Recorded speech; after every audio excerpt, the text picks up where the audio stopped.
KPM.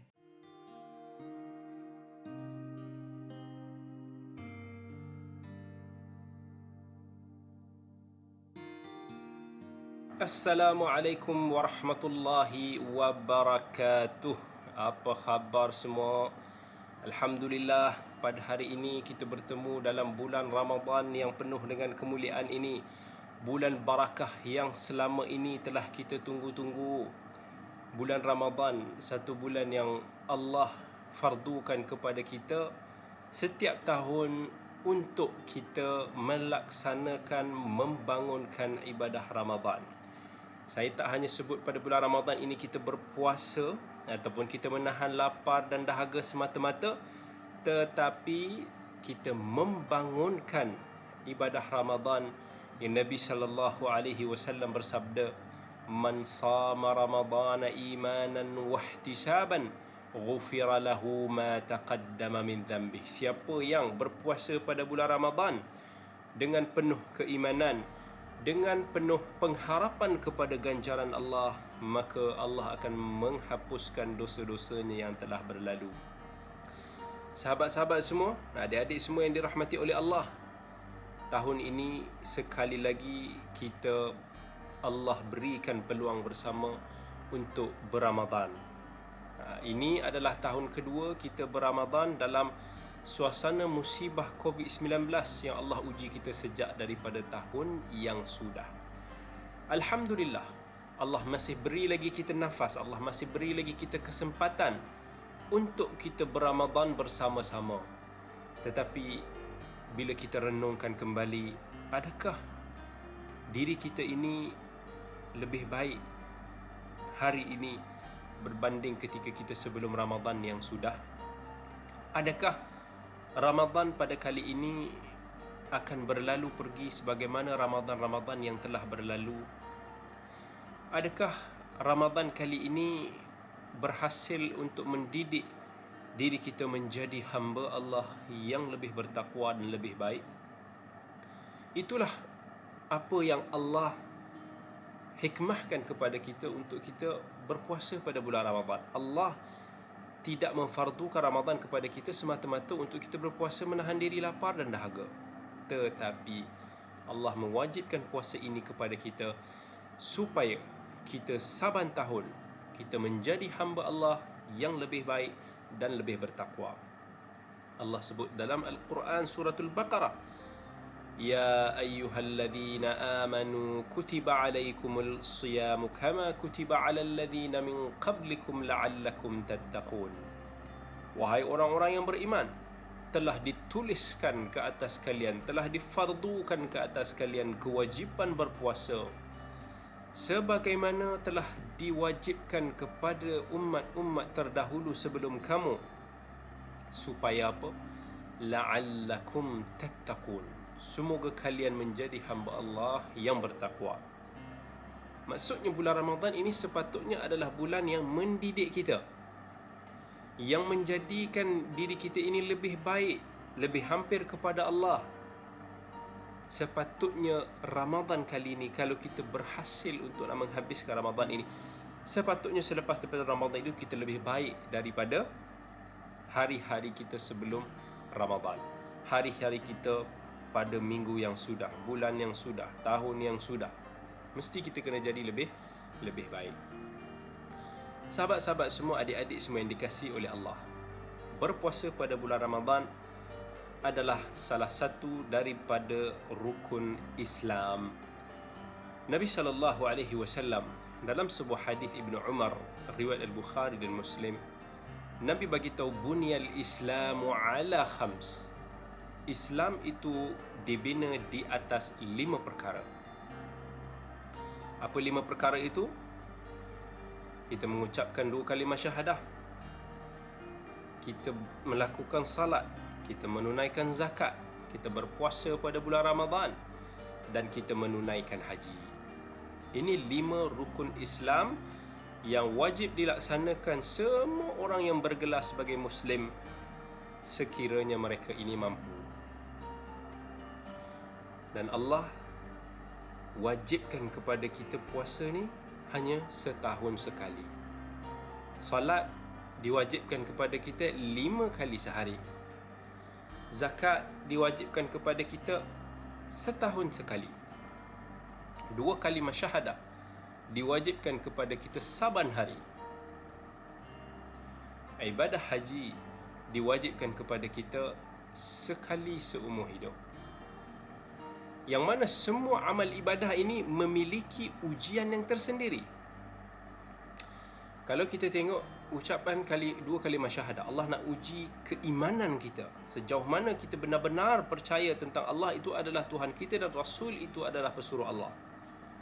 Sejauh mana kita menuju ke arah Allah, kita melaksanakan perintah Allah, menjauhi larangannya berdasarkan kepada jalan Nabi kita Muhammad sallallahu alaihi wasallam. Ujian keimanan terletak di dalam hati, juga dari sudut amalan.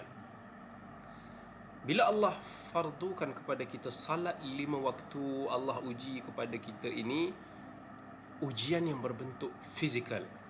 Kita kena bangun pagi, kita kena solat subuh, kita kena ambil wuduk, jaga masa, itu dan ini. Tak kira sesibuk mana pun kita, solat itu kita kena jaga. Bila Allah wajibkan kepada kita ibadah zakat, Allah nak uji kita sejauh mana kita ini sudi ataupun sanggup mengeluarkan harta kita di jalan Allah sebagaimana yang Allah pinta. Kongsikan sebahagian daripada harta kita sekiranya mencapai nisabnya bersama dengan orang-orang yang susah, bersama dengan mereka-mereka yang telah diwajibkan oleh Allah, asnaf yang 8 itu. Allah uji kita daripada sudut harta. Bila Allah fardukan kepada kita tentang ibadah puasa, Allah nak uji kita tentang bagaimana kita mampu untuk nak menahan diri kita. Boleh tak kita menahan diri kita daripada nafsu syahwat? Boleh tak kita menahan diri kita daripada melakukan apa yang tidak disuruh oleh Allah?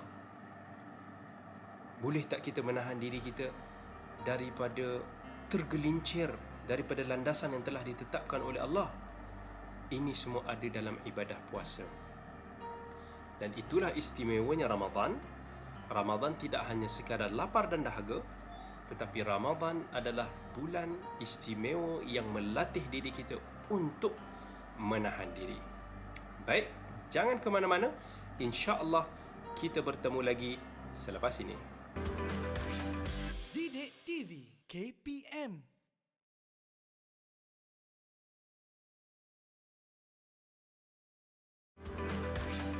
Didik TV KPM. Assalamualaikum warahmatullahi wabarakatuh. Kembali lagi kita dalam segmen yang kedua. Pada hari ini kita sedang membicarakan tentang istimewanya bulan Ramadan. Bulan Ramadan adalah satu bulan yang Allah turunkan padanya Al-Quran. Istimewanya Ramadan ini, Al-Quran itu diturunkan pada bulan Ramadan. Dan Al-Quran itu adalah merupakan satu sumber wahyu dan pedoman kepada kita semua manusia. Allah sebut dalam suratul Baqarah, A'udzu billahi minasyaitanir rajim. Syahrul Ramadan alladzi unzila fihi al-Quran hudan lin-nas wa bayyinatin minal huda wal furqan. Bulan Ramadan adalah bulan yang turunkan Al-Quran, yang mempunyai petunjuk kepada manusia supaya manusia boleh membezakan di antara yang hak dan yang batil. Bila Ramadan ini datang menjengah kita, saya mengajak kepada sahabat-sahabat semua, adik-adik semua yang dikasihi oleh Allah, kita muhasabah diri kita. Kita tanya diri kita, kita renungkan perasaan kita. Adakah kita gembira dengan kedatangan Ramadan ataupun kita rasa macam terbeban? Sebab manusia ini, tahap mereka ini menunaikan hak Ramadan itu seperti mana perasaannya menyambut ketibaan bulan Ramadan. Bulan Ramadan adalah tetamu kita. Saban tahun Allah berikan peluang kepada kita selagi kita ini masih lagi bernafas di atas muka bumi Allah ni. Allah jadikan Ramadan ini sebagai tetamu yang bertandang dalam kehidupan kita. Ada orang ketika menyambut Ramadan, dia berasa tak suka, tak senang. Dia rasa macam berat, dia rasa macam beban, dia rasa macam menyusahkan diri dia. Kalau boleh dia nak tetamu dia cepat-cepat berlalu pergi. Ada orang bila datang tetamu ini ke rumahnya, dia akan layan biasa-biasa sahaja. Orang kata so-so lah.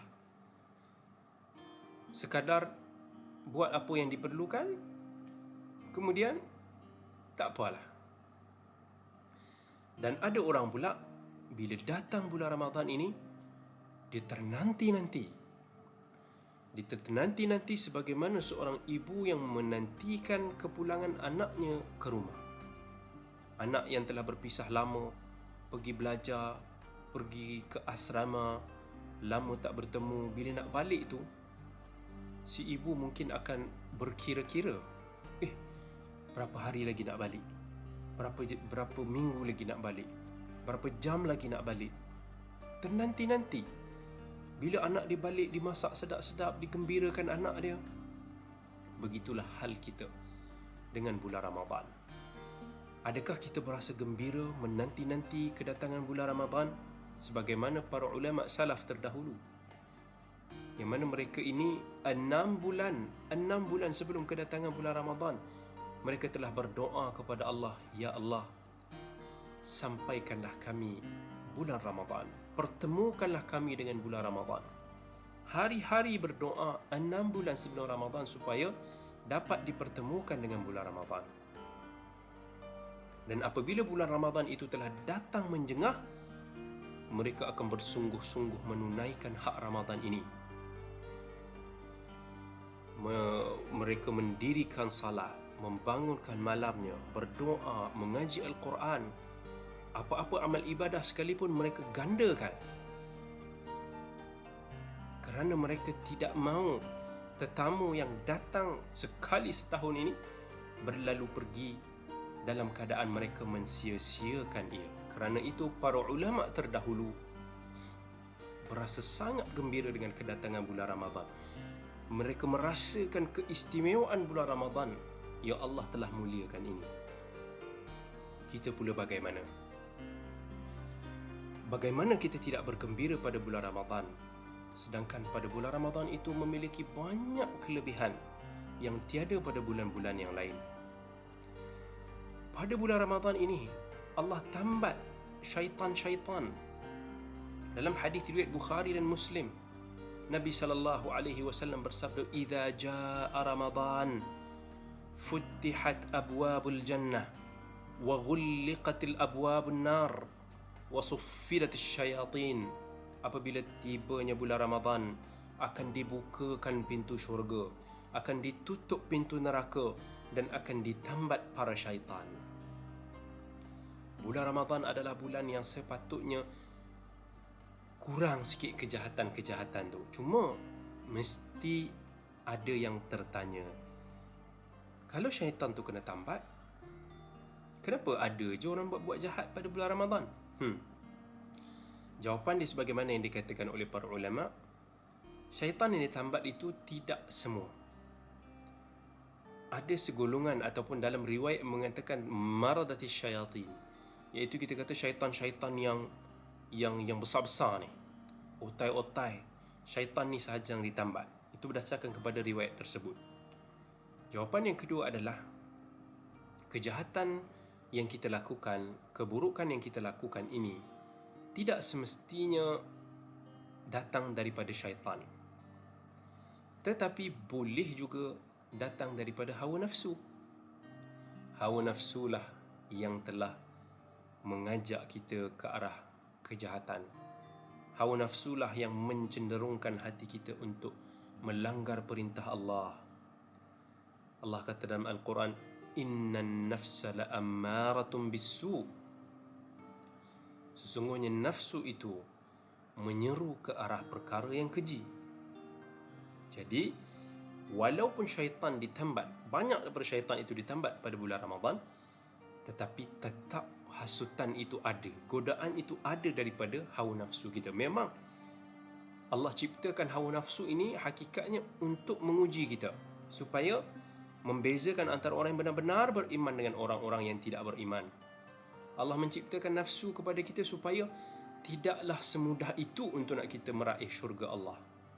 Allah menciptakan nafsu ini supaya kita membendung, menahan diri kita daripada perkara-perkara yang boleh menyebabkan kita terjebak dalam neraka Allah. Wal'iyadzubillah. Sebab tu dalam bulan Ramadan, seperti yang telah saya katakan, adalah bulan yang melatih kita untuk menahan diri.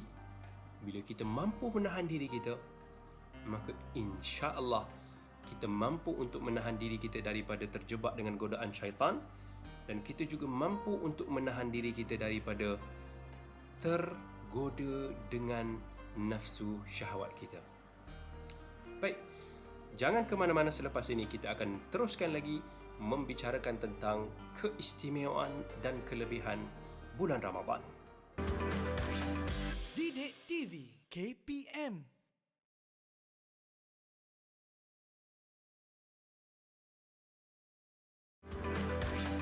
Didik TV KPM. Assalamualaikum warahmatullahi wabarakatuh. Kita kembali dalam segmen yang terakhir dalam episod kali ini, yang kita sedang membicarakan tentang keistimewaan bulan Ramadan. Bulan Ramadan adalah bulan yang perlu kita rebut ganjaran dan fadilatnya.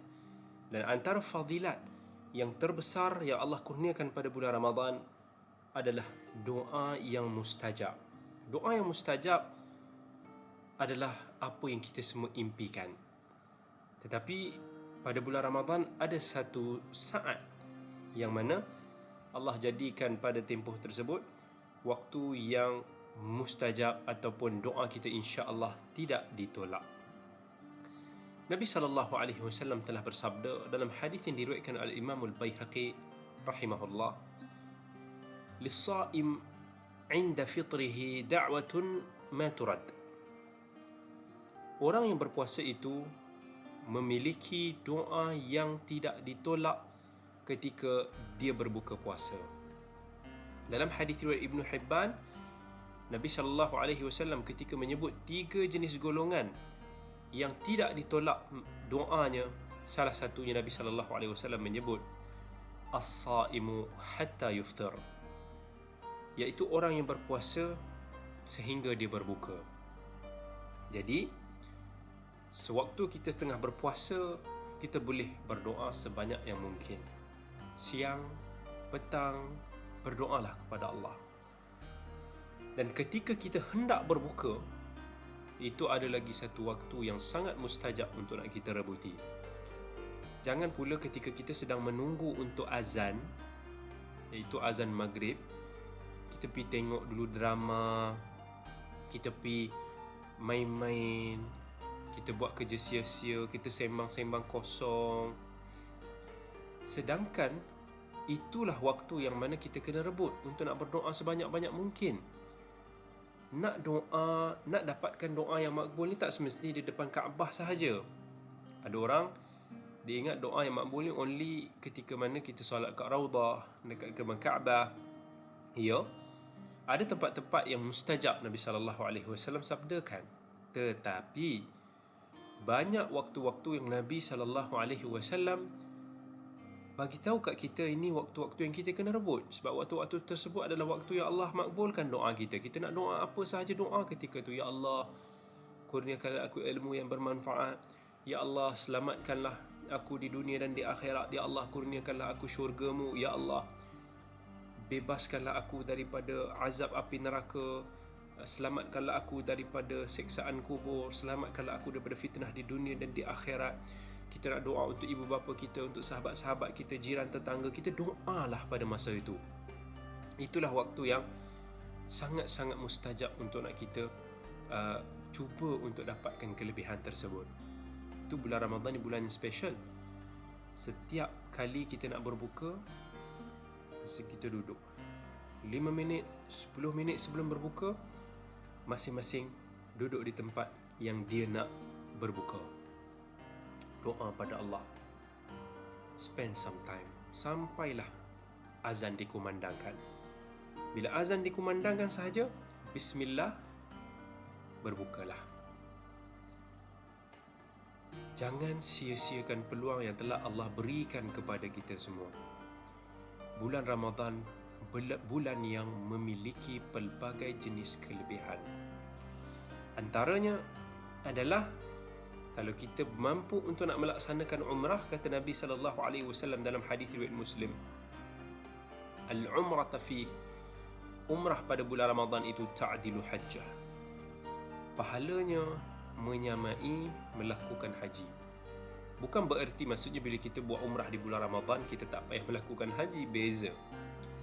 Maksud Nabi nak kata nilai kita melakukan umrah pada bulan Ramadan itu sama dengan ketika kita menunaikan haji, tetapi tidak bererti dia sama, tidak bererti dia boleh menggantikan ibadah haji.